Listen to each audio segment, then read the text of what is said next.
Hello my dear students, कैसे हैं आप सभी। मैं हूं महिमा और मेरे साथ आज हम सॉल्व करेंगे कार्यपत्रक 30 यानी कि वर्कशीट नंबर 30। आज का विषय है हमारा सामाजिक विज्ञान और आज हम भूगोल का पाठ 4 जलवायु सॉल्व करने जा रहे हैं, जिसकी 2 वर्कशीट ऑलरेडी हम सॉल्व कर चुके हैं। ये इसकी तीसरी वर्कशीट है, पार्ट 3 ऋतु में पार्ट 3। चलिए देखते हैं आज की वर्कशीट में क्या है। सबसे पहले हम वर्कशीट को डिस्कस करेंगे, आफ्टर दैट हम क्वेश्चन आंसर्स सॉल्व करेंगे और आपको आंसर्स प्रोवाइड किए जाएंगे। चलिए देखते हैं आज की वर्कशीट। अक्टूबर नवंबर के दौरान दक्षिण की तरफ सूर्य की आभासी गति के कारण मानसून गर्त उत्तरी मैदानों के ऊपर शिथिल हो जाता है। इसका क्या अर्थ होता है, यानी कि अक्टूबर नवंबर के दौरान, जब अक्टूबर नवंबर शुरू होता है, दक्षिण की तरफ यानी कि दक्षिण भारत की बात हो रही है, दक्षिण की तरफ सूर्य की आभासी गति यानी कि सूरज की जो किरणें होती है वो सीधी ना पड़ के तिरछी पड़ने लगती हैं। तो आभासी गति के कारण मानसून गर्त उत्तरी मैदानों के ऊपर शिथिल हो जाता है। आप कह सकते हो कि जो उत्तरी हमारा जो उत्तरी भारत है, इसके ऊपर जो आप कह सकते हो जो दाब होता है वो कैसा हो जाता है, कम हो जाता है। क्यों कम हो जाता है? क्योंकि अक्टूबर नवंबर में आपको पता है कि वेदर कैसा होता है, वेदर थोड़ा थोड़ा ह्यूमिड तो होता है पर एक्चुअल में थोड़ा थोड़ा ठंडा वेदर हो जाता है। जब वेदर थोड़ा ठंडा हो जाता है इस वजह से, क्योंकि तापमान कम हो जाता है, तापमान कम होने के कारण एयर जो होता है, एयर के अंदर मॉइस्चर की क्वांटिटी बढ़ जाती है। एयर के अंदर मॉइस्चर की क्वांटिटी बढ़ने के कारण एयर जो होती है वो कैसी हो जाती है, हैवी हो जाती है और हैवी एयर नीचे की तरफ चलने लगती है। तो इस तरीके से क्या होता है, इसका प्रभाव पड़ता है मैदानों के ऊपर और जो मैदानों के ऊपर ये शिथिल हो जाती है। आप कह सकते हो कि मानसून गर्त जो है वो उत्तरी मैदानों के ऊपर शिथिल हो जाता है। पॉइंट नंबर 2, निम्न दाब के स्थान पर उच्च दाब प्रणाली का बनना, जिससे दक्षिण पश्चिम मानसून पीछे हटना शुरू हो जाता है। ठीक है, तो निम्न दाब के स्थान पे उच्च दाब में, मतलब आप कह सकते हो कि निम्न दाब उच्च दाब में परिवर्तित हो जाता है और इसके कारण जो है दक्षिण पश्चिम मानसून जो है वो पीछे हटना शुरू हो जाता है। यानी कि आप कह सकते हो कि जो मानसून है हमारे उत्तर भारत में वो पीछे हटना शुरू हो जाता है, यानी कि मानसून जो है वो जाने लगता है, वापस जाने लगता है। मानचित्र के द्वारा तिथि के अनुसार इसे समझिए। आपको क्या है, मानचित्र में तिथि भी दिखा रखी है कि कहां पर मानसून कब आता है, किस तिथि को आता है और किस तिथि को वापस जाता है। तो ये वापस जाने का है कि किस तिथि को कौन से राज्य से मानसून वापस जाता है। ठीक है, चलिए आगे देखते हैं। पवनें अब स्थल से समुद्र की ओर खिसकना शुरू कर देती हैं। तो आप ये कह सकते हो कि जो हवाएं होती हैं वो अब स्थल से समुद्र की तरफ चलने लगती हैं। पहले जो समुद्र हवाएं थी वो समुद्र से स्थल की तरफ चल रही थी, लेकिन अब जो पवनें होती हैं वो स्थल से समुद्र की तरफ चलने लगती हैं। अब उत्तरी मैदानों में गर्म वर्षा ऋतु के स्थान पर शीत ऋतु में परिवर्तन का काल आ जाता है। यानी कि आप कह सकते हो कि जो गर्मी थी बहुत ज्यादा वो कम हो जाती है और अब शीत ऋतु शुरू होने लगती है। यहां से शीत ऋतु का आरंभ होता है, मानसून खत्म होने के बाद शीत ऋतु का आरंभ हो जाता है। आसमान साफ, दिन का तापमान उच्च, जबकि रातें ठंडी एवं सुहानी होती हैं। यानी कि आप कह सकते हो आसमान बिल्कुल साफ होता है, दिन का जो समय होता है उस समय दिन में थोड़ी सी गर्मी होती है, यानी तापमान थोड़ा सा ऊंचा रहता है। आपको पता है लगभग 30-28 इज नियर अबाउट हमारा जो तापमान है आजकल का वो रहता है। तो इस तरीके से दिन का तापमान उच्च रहता है परंतु आसमान साफ रहता है और रातें ठंडी एवं सुहानी होती हैं। स्थल अभी भी आर्द्र होता है, यानी कि आप कह सकते हो कि स्थल वाला जो एरिया है उसमें थोड़ी सी आर्द्रता अभी भी बनी हुई है, यानी कि एयर में मॉइस्चर अभी भी बना हुआ है। उच्च तापमान और आर्द्रता के कारण दिन का मौसम असह्य हो जाता है, जिसे क्वारक्यूमस के नाम से भी जाना जाता है। क्वार हिंदी का महीना होता है, आपने सुना होगा कि जैसे हमारे जनवरी फरवरी मंथ के नेम होते हैं, बिल्कुल ऐसा ही हिंदी जो हमारी हिंदी लैंग्वेज होती है तो हिंदी लैंग्वेज में अलग मंथ के नेम होते हैं, उसमें क्वार एक मंथ होता है जो कि अक्टूबर नवंबर में आता है। तो इसमें यह भी बताया जा रहा है आपको कि इसे क्वारक्यूमस के नाम से जाना जाता है, क्योंकि अभी जो करंट में वेदर चल रहा है आप सितंबर में देख रहे हो, जस्ट इसके बाद वाला वेदर देखोगे, सडन किसी किसी दिन बहुत ज्यादा गर्मी आपको लगती है ना, दिन के टाइम में बहुत ह्यूमिड वेदर हो जाता है, उसी को क्वारक्यूमस बोलते हैं। यानी कि दिन के टाइम में जो तापमान होता है वो अधिक होता है, गर्मी अत्यधिक होती है और रात के समय का जो मौसम होता है वो ठंडा और सुहाना हो जाता है। तो ये जो दिन की गर्मी होती है इसी को क्वारक्यूमस कहा जाता है, इसको नाम दिया गया है क्वारक्यूमस। नवंबर के प्रारंभ में निम्न दाब की अवस्था बंगाल की खाड़ी पर स्थानांतरित हो जाती है। यानी कि आप कह सकते हो कि जैसे ही नवंबर लगेगा ये जो आपका निम्न दाब है ये कहां ट्रांसफर हो जाएगा, ये बंगाल की खाड़ी में ट्रांसफर हो जाएगा, जिसकी वजह से चक्रवातों का निर्माण होता है। इसके कारण क्या होता है, चक्रवातों का निर्माण होता है, यानी कि चक्रवात बनना शुरू हो जाते हैं और यही चक्रवात जो होते हैं वो आगे साउथ में जाके प्रॉब्लम्स क्रिएट करना शुरू करते हैं। ये उष्ण कटिबंधीय चक्रवात भारत के पूर्वी तट को पार कर प्राय विनाशकारी तूफान और वर्षा लाते हैं, जिससे बड़े पैमाने पर जान माल की हानि होती है। ये आपने देखा होगा भी, रिसेंट में भी कई तरह के तूफान आए थे साउथ में। तो जो साउथ में कई तरह के तूफान आते हैं वो इन्हीं चक्रवातों के कारण आते हैं। पहले बंगाल की खाड़ी में जाता है ये, और निम्न दाब ये जब बंगाल की खाड़ी में ट्रांसफर होता है तो वहां से चक्रवात क्रिएट होता है, और ये चक्रवात साउथ तक इफेक्ट करता है, ठीक है, तमिल तक इफेक्ट करता है। और इन्हीं चक्रवातों के कारण जो साउथ के कुछ हिस्से हैं जहां पे लौटते मानसून से वर्षा होती है, यानी कि तमिलनाडु के कुछ हिस्से जो है वहां पे लौटते मानसून से वर्षा होती है, वो इन्हीं चक्रवातों के कारण होती है। तो कोरोमंडल तट पर अधिकतर वर्षा इन्हीं चक्रवातों की वजह से भी होती है। तो कोरोमंडल जो तमिल के पास जो कोरोमंडल कोस्ट है, यहाँ पर जो भी वर्षा होती है वो लौटते मानसून से होती है, और लौटते मानसून से जो वर्षा होती है वो सितंबर से दिसंबर के बीच में होती है, जो कि ज्यादातर इन्हीं चक्रवातों के कारण होती है। और ये चक्रवात काफी मात्रा में कई बार तबाही भी मचाते हैं, जो कि आपने रिसेंट में भी देखा होगा। हर साल आप देखते हैं कि कैसे केरल में और तमिल में किस तरह के तूफान आते हैं। तो ये था हमारा आज का पार्ट 3, ऋतु में पार्ट 3। आज हमारा जो है ऑलमोस्ट चैप्टर फिनिश हो चुका है, और अब हम बात करते हैं इसके आगे की। मॉनसून एकता का परिचारक। आप ये कह सकते हो कि भारत में जो मॉनसून है, ये भारत जो है काफी हद तक आज भी मॉनसून पर निर्भर है, और ये मॉनसून जो है ये भारत में एक एकता का एग्जाम्पल देता है, यानी कि भारत को एक मोती में पिरो कर रखता है। कैसे, चलिए पढ़ते हैं। हिमालय द्वारा अत्यंत ठंडी हवाओं को आने से रोकने के कारण, यानी कि हिमालय, आपको पता है हमारे देश के एक हिस्से में, उत्तरी हिस्से में क्या है, हिमालय पर्वत है।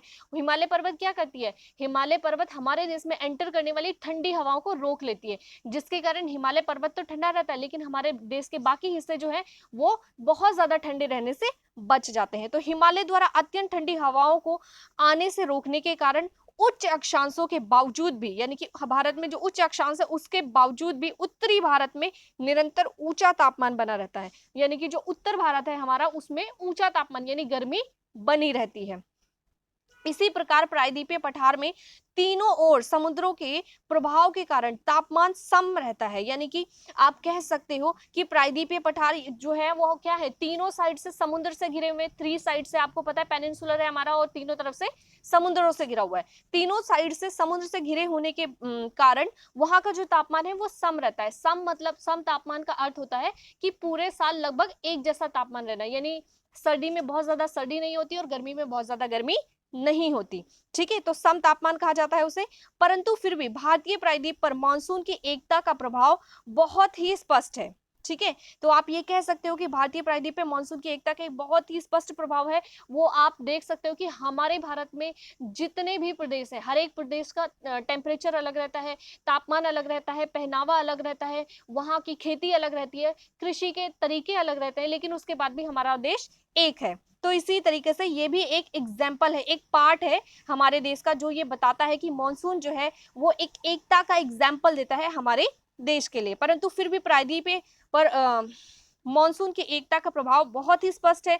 संपूर्ण भारतीय भूदृश्य, यानी संपूर्ण भारत की जो भूमि है, संपूर्ण भारत की भूदृश्य, इसके जीव तथा वनस्पति, यानी कि हमारे भारत में जितने भी तरह के जीव जंतु रहते हैं, वनस्पति यानी जितने भी तरह के पेड़ पौधे रहते हैं, इसका कृषि चक्र यानी भारत का जो कृषि चक्र है, मानव जीवन तथा इसके त्योहार उत्सव इस मॉनसूनी लय के चारों ओर घूमती है और संपूर्ण देश को एक सूत्र में बांधती है। यानी कि भारत जो है, बहुत सारी चीजें जो है हमारे देश में वो मॉनसून पर निर्भर करती हैं, इसीलिए हमारा भारत पूरे साल मॉनसून का इंतजार करता है। और हमारे भारत के किसान आज भी काफी देशों में, काफी हिस्सों में हमारे देश के आज भी ऐसे किसान पाए जाते हैं जो मॉनसून की वर्षा पर निर्भर करते हैं, और मॉनसून जब आता है, मॉनसून की जो बारिश होती है, उसी जल से उनकी कृषि का उत्पादन होता है और उसी जल से उनका बेनिफिट होता है। तो ये था हमारा आज का चैप्टर, और अब हम डिस्कस करेंगे इसके क्वेश्चंस। इसमें 4 क्वेश्चंस पूछे गए हैं। हमारा पहला क्वेश्चन है, अक्टूबर नवंबर में मैदानी इलाकों में उच्च दाब क्यों बनना शुरू हो जाता है। दूसरा प्रश्न है हमारा, मॉनसून की वापसी की कुछ प्रमुख विशेषताओं को लिखिए। तीसरा प्रश्न है, मॉनसून पूरे भारत देश को एक सूत्र में बांधता है, इस कथन की समीक्षा कीजिए।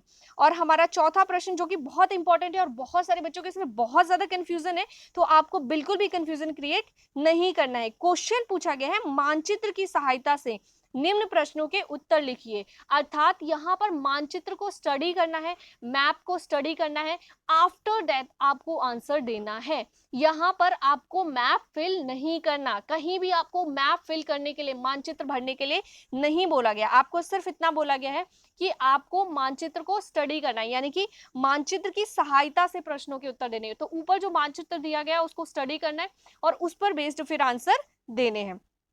तो हमारा पहला प्रश्न है, दिल्ली और संपूर्ण देश से मॉनसून की वापसी को संभावित तिथि, यानी कि दिल्ली और पूरे भारत से लगभग मॉनसून किस तिथि को वापस चला जाता है। तो आपको वो तिथि बतानी है, संभावित तिथि बतानी है। एग्जैक्ट कोई भी हमारे देश में ये नहीं बता सकता कि मॉनसून किस डेट को आएगा और किस डेट को वापस जाएगा। तो इसमें हमें संभावित तिथि बतानी है, एक संभावित तिथि जो हम अनुमान लगाते हैं। अगला देखो, 1 सितंबर से 15 सितंबर के बीच भारत के किन दो राज्यों में मानसून की वापसी होती है, नाम लिखिए। यानी भारत के दो ऐसे राज्य हैं जहां पर 1 से 15 सितंबर के बीच में मानसून वापस चला जाता है। तो आपको उन दो राज्यों के नाम बताने हैं। चलिए थोड़ा सा हम मैप स्टडी करेंगे, उसके बाद डिस्कस करेंगे आज के आंसर्स। ये है हमारा आज का मैप। आप सभी को दिख रहा होगा यहाँ पर कि यहाँ पर कुछ डेट मेंशन की गई है। अगर आप ध्यान से देखेंगे तो आपको वो डेट्स नजर आएंगी। आपने यहाँ पे देखा क्या लिखा हुआ है, 1 सितंबर, ठीक है, और ये लिखा हुआ है 15 सितंबर। तो ये 1 सितंबर और 15 सितंबर क्या बताता है कि हमारे कुछ हिस्से जो ये यहाँ पर आते हैं, ये दो राज्य जो हैं, इन दो राज्यों में 1 से 15 सितंबर के बीच में मानसून वापस हो जाता है। तो ये दो राज्य कौन से हैं, तो यहाँ ये वाले हिस्से हैं, इसमें दो ही राज्य आते हैं। आप समझ सकते हैं कौन सा है, ये है हमारा गुजरात और ये है हमारा राजस्थान। यानी कि गुजरात और राजस्थान ये दो ऐसे राज्य हैं जहां पर 1 से 15 सितंबर के बीच में मॉनसून वापस चला जाता है। वर्कशीट का जो आपको मैप दिया गया है वो एग्जैक्टली क्लियर नहीं है, तो जिस भी बच्चे को डाउट या कंफ्यूजन है वो अपनी ज्योग्राफी की बुक उठाएगा, उसमें चैप्टर 4 निकालेगा और चैप्टर 4 में ये जो मैप है ये ऑलरेडी आपको गिवन है, वहां आप स्टडी करोगे तो आपको मैप ज्यादा अच्छा समझ में आएगा, क्योंकि वहां मैप बिल्कुल क्लियर दिया गया है। चलिए आगे देख लेते हैं मैप को। इसके सिवा हम मैप में देखेंगे कि यहाँ पे कुछ और भी डेट्स दी गई हैं, जैसे कि ये आपने देखा 1 अक्टूबर, ठीक है, ये भी 1 अक्टूबर है, और ये वाला हिस्सा जो है वो आपको अक्टूबर के बाद शो करता है। तो आपको ये याद रखना है कि ये जो हिस्सा है, ये वाला जो हिस्सा है, ये भारत का, यहाँ पर मॉनसून वापसी हो जाती है सितंबर और अक्टूबर के फर्स्ट वीक तक। आप कह सकते हो लास्ट वीक ऑफ सितंबर और फर्स्ट वीक ऑफ अक्टूबर में हमारे पूरे उत्तर भारत से मॉनसून वापस जा चुका होता है। तो अब ये यहां से चला गया है तो कहाँ गया होगा, ठीक है, तो इसके बाद इसका इफेक्ट कहाँ दिखाई देता है, सिर्फ साउथ में। जो ये वाला हिस्सा आप देख रहे हो ये अक्टूबर के बाद का हिस्सा है, तो अक्टूबर के बाद इसका इफेक्ट सिर्फ साउथ में दिखता है। और हमारे उत्तर भारत से मॉनसून कब चला जाता है, 30 सितंबर ऑलमोस्ट हमारे उत्तर भारत से मॉनसून चला जाता है। First week of October proper हमारे इंडिया से, हमारे प्रॉपर नॉर्थ इंडिया से मॉनसून जो है वो वापस चला जाता है। तो ये था हमारा मैप। अब हम डिस्कस करेंगे इसके क्वेश्चन आंसर्स। तो हमारा आज का पहला प्रश्न है, अक्टूबर नवंबर में मैदानी इलाकों में उच्च दाब क्यों बनना शुरू हो जाता है। तो पहला क्वेश्चन है हमारा, अक्टूबर नवंबर में मैदानी इलाकों में उच्च दाब क्यों बनना शुरू हो जाता है। तो उत्तर है इसका, अक्टूबर नवंबर में मैदानी इलाकों में उच्च दाब इसलिए बनना शुरू हो जाता है क्योंकि इस समय दक्षिण की तरफ सूर्य की आभासी गति के कारण मानसून गर्त उत्तरी मैदानों के ऊपर शिथिल हो जाता है तथा निम्न दाब के स्थान पर उच्च दाब बनना शुरू हो जाता है। इसका अर्थ ये होता है कि अक्टूबर नवंबर के स्टार्टिंग में क्या होता है कि मौसम थोड़ा थोड़ा ठंडा होना शुरू हो जाता है। जब तापमान थोड़ा कम होने लगता है तो तापमान कम होने के कारण जो हवाएं होती हैं उनमें नमी यानी आर्द्रता बढ़ जाती है और उसी के कारण उच्च दाब बनना शुरू हो जाता है। प्रश्न नंबर 2, मानसून की वापसी की प्रमुख विशेषताओं को लिखिए। तो मानसून की वापसी की प्रमुख विशेषताएं क्या हैं। मानसून की वापसी की विशेषताएं निम्नलिखित है। नंबर 1, पवनें स्थल से समुद्र की ओर खिसकना शुरू कर देती है, यानी पहले जो पवनें थी वो समुद्र से स्थल की ओर चल रही थी, लेकिन अब इसका उल्टा होता है, अब पवनें जो है वो स्थल से समुद्र की ओर चलने लगती हैं। दूसरा पॉइंट देख लेते हैं उसका, उत्तरी मैदानों में गर्म वर्षा ऋतु अब शीत ऋतु में परिवर्तित हो जाती है, यानी कि जो गर्म हवाएं हैं और जो गर्मी है वो सर्दी में थोड़ी थोड़ी परिवर्तित होने लग जाती है। आसमान साफ, दिन का तापमान उच्च जबकि रातें ठंडी एवं सुहानी होती हैं, स्थल अभी भी आर्द्र होते हैं। इसका मतलब ये होता है आसमान बिल्कुल साफ होता है, दिन का तापमान उच्च यानी कि दिन में गर्मी होती है जबकि रातें ठंडी होती हैं और सुहानी होती हैं, और स्थल यानी कि धरती जो है वो उस पर अभी भी थोड़ी बहुत आर्द्रता होती है। पॉइंट नंबर 4, नवंबर के आरंभ में निम्न दाब की अवस्था बंगाल की खाड़ी पर स्थानांतरित हो जाती है। यानी कि नवंबर की शुरुआत में क्या होता है, जो ये निम्न दाब की अवस्था है ये धीरे धीरे कहाँ पहुंच जाती है, बंगाल की खाड़ी में। और वहां पहुंचकर क्या होता है, जिसकी वजह से चक्रवातों का निर्माण होता है। वहाँ बंगाल की खाड़ी में ये निम्न दाब पहुंचकर चक्रवात का निर्माण करता है।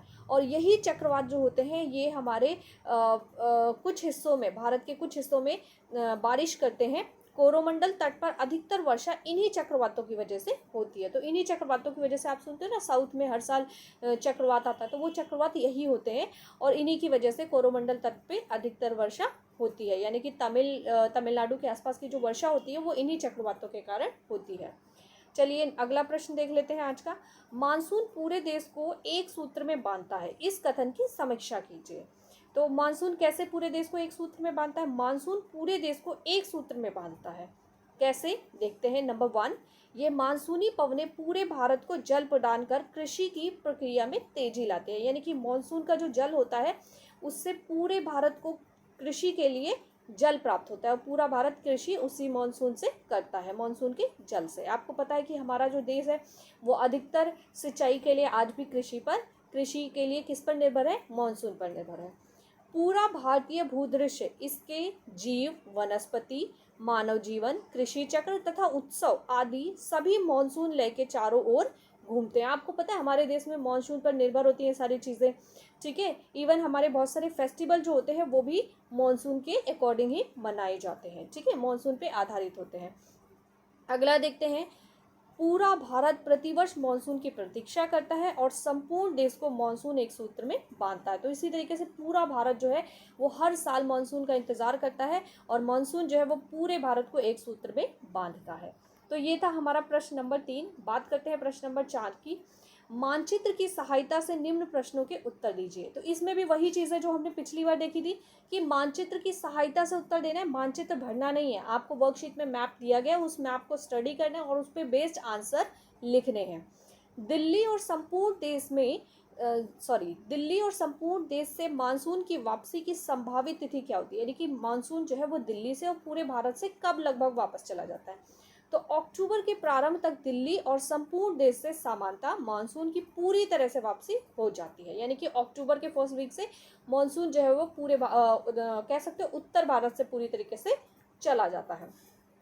1 सितंबर से 15 सितंबर के बीच भारत के किन 2 राज्यों में मानसून की वापसी होती है?